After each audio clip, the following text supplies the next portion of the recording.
Now, the PM has claimed that the failed voice referendum was never about him, only to then have a crack at his counterpart Peter Dutton and former Prime Ministers for promising to hold referendums and failing to do so.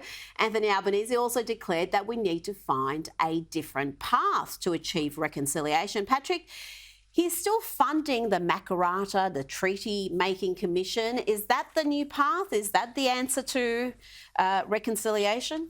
Well, we just had a referendum, didn't we? And 6 in 10 Australians said no to the questions. And part of that reluctance to support it was this notion that there was a truth-telling part aspect to the voice that would follow, that there would be treaties enacted following that.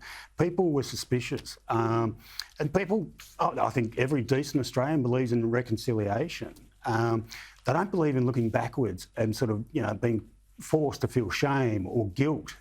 Everybody wants better outcomes going forward. And I think Jacinta Price did a wonderful job of actually explaining we need changes looking ahead. We don't need to look backwards. We've just spent all year looking at the voice, looking backwards.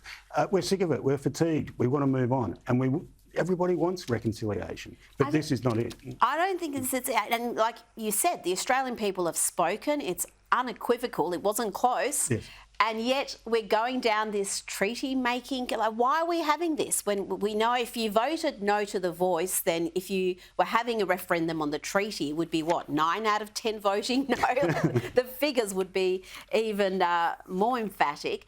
You mentioned Jacinta Price, former ABC journo and Indigenous activist Stan Grant. Well, he's still emoting wildly and with some fairly remarkable commentary in a speech he gave. He also did have a veiled crack at Senator Price, describing her as the victorious politician who says this no vote puts an end to the politics of grievance and who waves away generational trauma as mere contrivance. Well, yes. And he also said the politician has no tolerance for history. Pain is negated by progress. Well, pain is negated by progress. I mean, do we want to be always looking backwards and looking at the pain of our ancestors, or do we want to improve outcomes right now and for our children? Well, I think, look, I mean, he talked about racism in his speech last night. I thought he got a few things very on the mark. He talked about this being a monumental change rather than an inoffensive, I think. Well, that's right. He said it wasn't, as Anthony Albanese claimed, a modest proposal. Yes. That was interesting. But what I think of, I went up to some Indigenous communities back in August up in Cape York. They weren't talking about the voice. They were very cynical about the voice. A lot of them were, among I think it's 37% of Indigenous people actually voted no.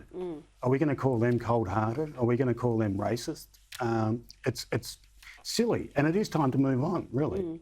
Well, the electorates with the biggest Indigenous populations, the top 5, were emphatic no's, if that means anything. And interestingly, some of the strongest yes votes were for electorates, including mine, that have next to no Indigenous population, 0.2% in Goldstein, for example. So, yeah, that was an interesting trend.